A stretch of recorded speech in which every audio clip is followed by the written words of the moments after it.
Comme vous pouvez le constater, nous avons l'œil sur vous depuis quelque temps. Et nous avons l'impression que vous menez une double vie. Avec les coups de pied, les coups de poing, l'emmerdant, c'est que ça laisse des marques. En revanche, il y a un truc super efficace, c'est celui-là, tu vois.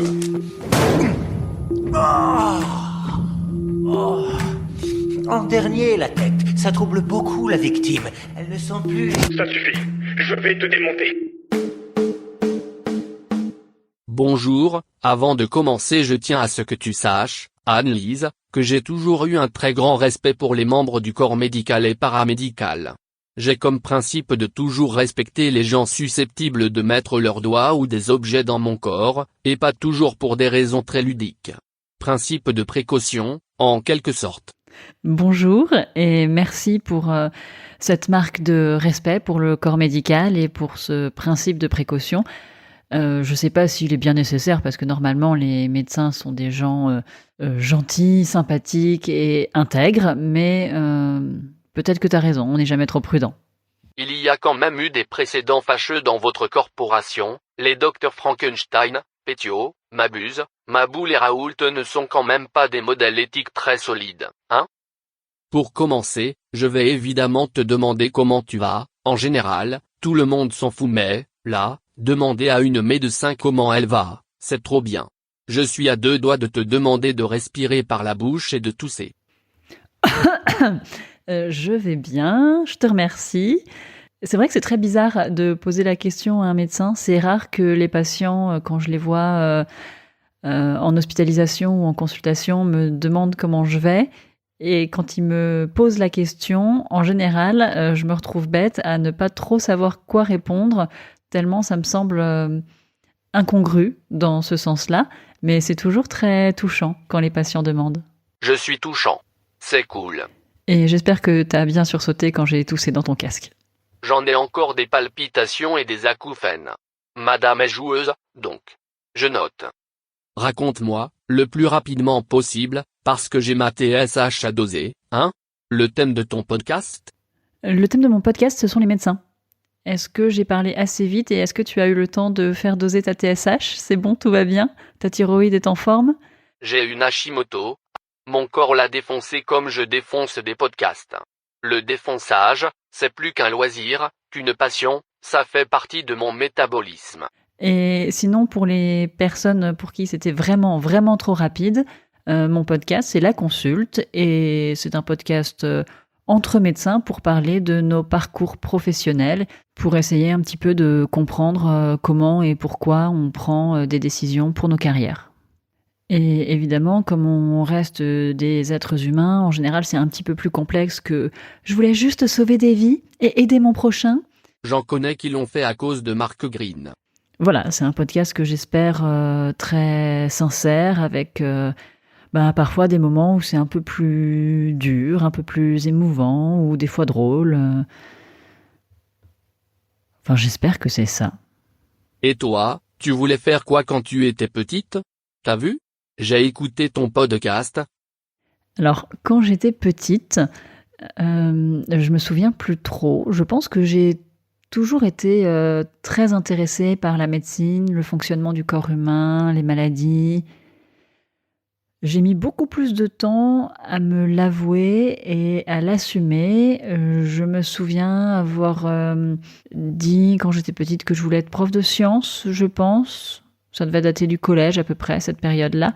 J'ai toujours été attirée plutôt par les métiers scientifiques et par les métiers de service. Moi, c'était génie du mal que je voulais faire. Au lycée, je pense que je disais que je voulais être ingénieure, même si j'avais du mal à me représenter concrètement ce que c'était que être ingénieur. Je ne sais d'ailleurs toujours pas trop ce que font les ingénieurs quand ils vont au travail le matin. Ben, c'est facile, il a un génie. Mais en tout cas, je m'étais inscrite en prépa, j'ai fait un an de prépa pour ça. Et puis en fait, après j'étais plus petite, mais je me suis inscrite à la fac de médecine. En tant que médecin, tu as droit à la carte Vitale Platinum? Alors non, je n'ai pas le droit à la carte Vitale Platinum. Je pense qu'elle est réservée pour les médecins conseils de la Sécu. Hein? J'ai juste la carte Vitale Gold qui permet d'être surclassée quand... Comment ça? Surclassé? quand on a des maladies graves et qui a une super assurance aussi au cas où la bouffe de l'hôpital soit trop bonne. On peut se faire rembourser et avoir de la bouffe dégueulasse à la place. Voilà. Ça me rappelle un long séjour à l'hôpital où je tweetais mes repas avec le hashtag Tricatel. Tu fais déjà un métier très difficile, alors pourquoi te mettre dans le guêpier qu'est le podcast, foutre bleu? Qu'est-ce que ça t'a apporté de faire du podcast? Il faut que tu m'expliques. Et ne me parle pas de podcast money, respecte mon intelligence, s'il te plaît. Donc, je me suis évidemment lancée dans le podcast pour devenir riche et vivre de l'argent de mon podcast en bidouillant des petits trucs enregistrés sur le micro de mon téléphone qui me prennent 3 minutes le matin et qui vont me permettre de vivre riche toute ma vie. Évidemment. Et, donc, Dr. Queen se moque de mon béret, là, devant tout le monde. Bravo la bienveillance. Bravo l'esprit podcast. Plus sérieusement et de manière plus proche de la réalité, je me suis lancée dans le podcast parce que j'écoutais des podcasts, parce que j'aimais ça, écouter des podcasts, et que ça avait l'air quand même sympa de faire du podcast. Spoil. Non, du tout. Et je crois que j'ai eu envie de faire un podcast avant d'avoir envie de faire la consulte. Donc la contamination est précoce. En fait, le fait d'avoir une idée m'a donné un prétexte pour assouvir mon envie de faire du podcast. Et pourquoi ? Parce que j'avais trop de questions et j'avais personne dans mon entourage pour y répondre. Et je pensais qu'il existait déjà un podcast qui répondrait à toutes mes questions sur « Mais comment font les autres médecins pour gérer leur carrière ?» Je vais donc faire mon podcasteur relou pop culture et je vais te dire, 42. Voilà, j'ai mis la petite rêve qui va laisser penser que je fais partie des élus, alors que je n'ai jamais lu le livre. Le podcasting, c'est avant tout se construire un personnage. Et en fait, au moment où j'ai créé la consulte, ça n'existait pas. Donc, je l'ai créé. Et est-ce que ça a apporté des réponses à toutes mes questions ? Pas encore. Je cherche encore la personne qui aura le parcours exactement similaire au mien pour répondre à mes questions. Mais en tout cas, ça m'a apporté plein de choses. C'est peut-être un petit peu galvaudé, mais je vais dire des rencontres, parce que ça, c'est vrai. Je pensais pas que ce serait aussi... Pitoyable, nul, pénible, lamentable, aïesh. Riche de rencontres. Alors, rencontrer des invités, ça, j'avais un petit peu imaginé quand même. Mais je pensais pas que je rencontrerais mes auditrices, que je rencontrerais d'autres podcasteurs, podcasteuses. Avec leurs foutus stickers. Et ça, c'est quand même franchement très chouette. Ça m'a apporté un petit peu plus de connaissances en termes de son. Mais bon, ça, c'était pas difficile parce que je partais vraiment de très très bas et je pense que je reste très bas là-dessus. Et puis, en fait, ça m'apporte de la vie sociale parce que je dis des rencontres, mais ça m'apporte un prétexte, en fait, pour poser toutes les questions que je pose et que on pose pas normalement dans un cadre poli habituel. Je ne sais pas si toi tu fais ça, mais moi j'ai du mal à aborder les gens en leur disant « Vas-y, raconte-moi toute ta vie, j'ai envie de tout savoir sur ta vie, tes prises de décision, comment ça se fait que ta carrière soit ce qu'elle est aujourd'hui, qu'est-ce qui t'a amené là, comment, pourquoi, combien de temps, est-ce que tu as eu peur, est-ce que tu as hésité, et aujourd'hui, est-ce que tu as encore peur, est-ce que tu doutes, est-ce que tu flippes ?» Anne-Lise. Poser des questions, je ne sais faire que cela et en plus, je me planque derrière une voix synthétique. Durant Pod Paris, j'ai loupé plein de gens parce que je ne savais pas comment les aborder. Crois-moi, en matière de j'ose pas, j'en connais un rayon. J'avoue, j'ai du mal à aborder les gens avec ce genre de questions dans la vraie vie. Et le fait d'être caché derrière un micro, ça me permet de le faire. Et ça m'apporte beaucoup de joie. Et puis bon, le podcast, c'est quand même aussi l'assurance de ne jamais s'ennuyer dans la vie, même si je m'ennuyais pas avant. Toi, tu n'as jamais écouté des podcasts ciné. Ces trucs sont la preuve ontologique de la théorie de la relativité concernant la dilatation du temps. Un vrai supplice digne des Cénobites. Je ne m'ennuie pas. Et puis, ça me permet aussi de croire en ma capacité à mener des projets. Et puis, c'est agréable et reposant parce que il n'y a pas d'enjeu pour moi avec ce podcast. comme il n'y a pas d'argent, il n'y a pas d'enjeu. Et puis, on sauve pas des vies, hein. Non, mais on en gâche. Est-ce qu'il y a des interviews qui t'ont bouleversé? Moi, l'interview du gériatre m'a beaucoup touché. Bon, c'est peut-être aussi parce que je sens que je vais bientôt entrer dans son champ de compétences. Faut pas se mentir. J'aurais pas employé le mot bouleversé, mais alors ce qui est sûr, c'est que après chaque interview, j'ai l'impression d'être complètement shootée. Je suis toujours un peu euphorique Toi, tu as accès à la pharmacie de l'hôpital, coquine. d'avoir rencontré mon invité, d'avoir discuté pendant 1 heure de sujets des fois assez intimes. J'adore ça. Chaque interview me touche et m'émeut. C'est vrai qu'il y a certaines histoires qui sont plus dures que d'autres, certaines réflexions qui me chamboulent. Mais l'interview qui me bouleverse, celle qui vraiment pourrait me mettre dans un état émotionnel tel que j'ai du mal à m'en remettre, je ne l'ai pas encore eu. J'aime beaucoup ta voix, elle est apaisante, douce. Une voix antalgique. Est-ce que tu as une voix pour le podcast et une voix pour la vie sans bonnette? Est-ce que tu l'as travaillé, poli avec le temps? Une voix antalgique. C'est la première fois qu'on me dit ça et je pense que c'est un magnifique compliment pour une podcasteuse et ça me fait très plaisir. Merci beaucoup. Je rougis.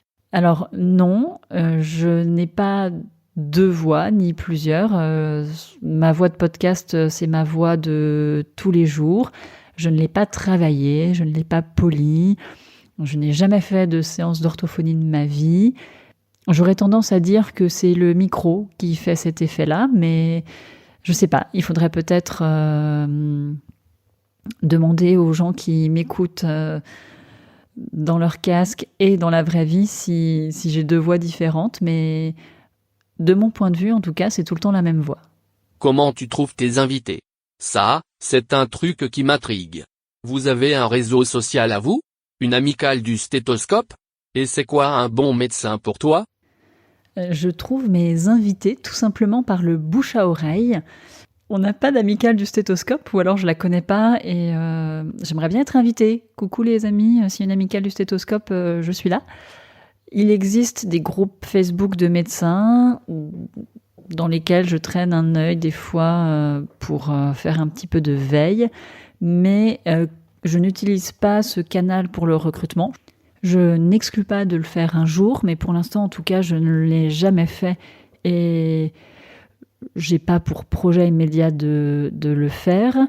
En fait, mes premiers invités, c'était des gens que je connaissais personnellement, à qui j'ai demandé de participer au podcast. Et ensuite, je demande toujours à mes invités de me recommander une ou plusieurs personnes à inviter sur le podcast. Donc, après mes amis et mes connaissances, il y a eu les amis et les connaissances de mes amis et connaissances, et ainsi de suite.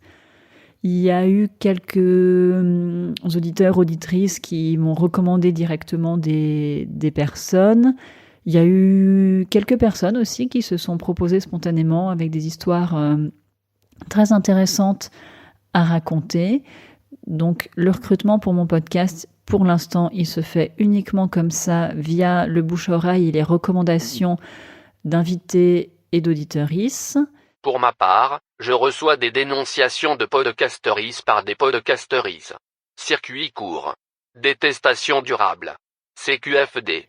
Et est-ce qu'un jour je passerai par les réseaux sociaux, parce qu'il y a quand même des communautés de médecins sur Instagram, sur Twitter, sur LinkedIn? Peut-être, ou peut-être pas, on verra. Ah, la question du bon médecin. Vaste et difficile et grande question. Alors, si ta question c'est qu'est-ce qu'un bon médecin pour mon podcast? C'est un médecin qui accepte de raconter son histoire déjà, et j'ai tendance à croire que tout le monde a une histoire à raconter et qu'il faut juste savoir faire parler la personne, lui montrer de l'intérêt, aller vraiment vouloir faire connaissance pour pouvoir raconter son histoire. Donc, un bon médecin pour la consulte, ça peut être vraiment n'importe quel médecin à partir du moment où il est d'accord pour raconter son histoire. Ok, ça c'est répondu. Un bon médecin, pour moi en tant que patiente, c'est un médecin qui est à jour des recommandations scientifiques, qui les applique. Pas de saignée, ni d'homéopathie ou de manipulation chelou type ostéo qui rôlise truc des énergies du cosmos de l'univers mon cul sur la commode, donc. Qui est à l'écoute, qui est empathique, qui prend son temps et qui a de l'humour. Je plus sois de ouf. Next level. Un bon médecin, pour moi en tant que collègue, c'est un médecin qui travaille bien, qui dépanne volontiers quand on est en difficulté et qui accepte d'être dépanné volontiers parce que c'est donnant-donnant. C'est quelqu'un de sympa, avec qui on se marre bien et avec qui on se prend pas trop au sérieux tout le temps. C'est déjà pas mal, je trouve, pour un collègue. Efficace, sympa et drôle. Donc pas ce psychopathe de Dr House. Et qu'est-ce que c'est qu'un bon médecin en général ? Quelqu'un qui ne te tue pas? Ouais, je mets CODU de maïeutique socratique. Eh ben écoute, je crois que je n'aurai jamais de réponse très tranchée et très franche à te donner pour cette question. J'aurais envie de te dire qu'un bon médecin, c'est un médecin qui a des qualités techniques, scientifiques, théoriques et relationnelles. Mais en fait, ça, c'est difficile à définir puisque le bon médecin de quelqu'un ne sera pas forcément le bon médecin d'une autre personne. Mais ça, c'est une question que je me pose très, très, très régulièrement. Et pour l'instant, j'ai pas vraiment de réponse définitive. Et je pense que j'en aurai jamais d'ailleurs. On s'est rencontrés, une fois, à Lille, lors d'un apéro podcasteries.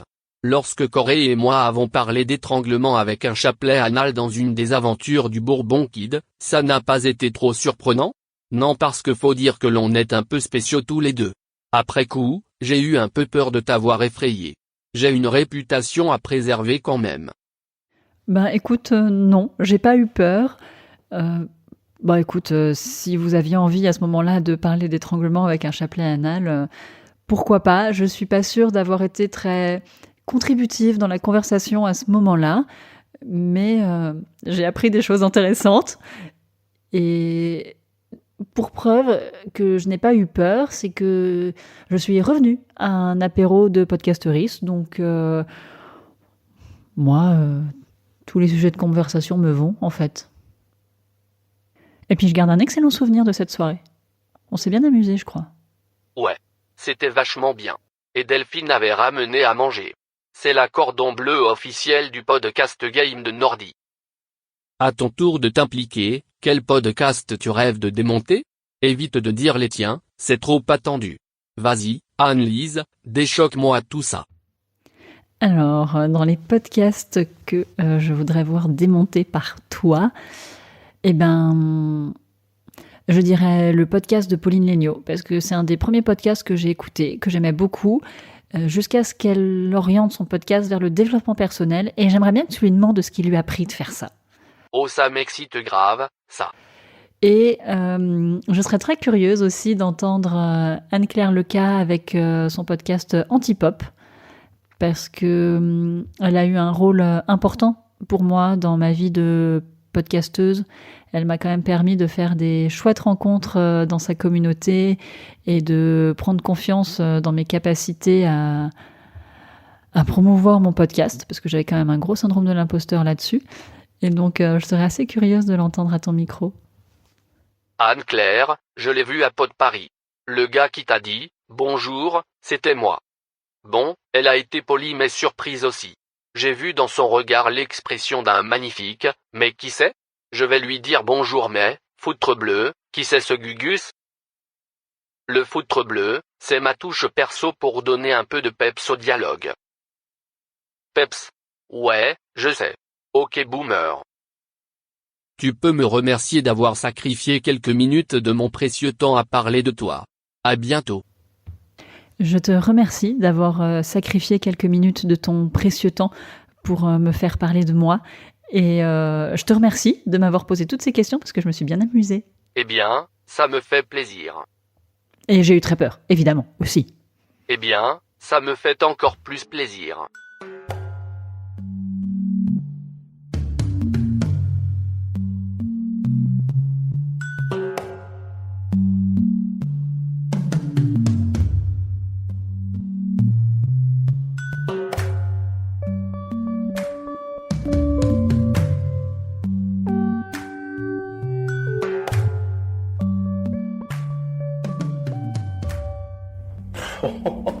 N'y pense même pas, je suis bien trop rapide pour toi. Bang!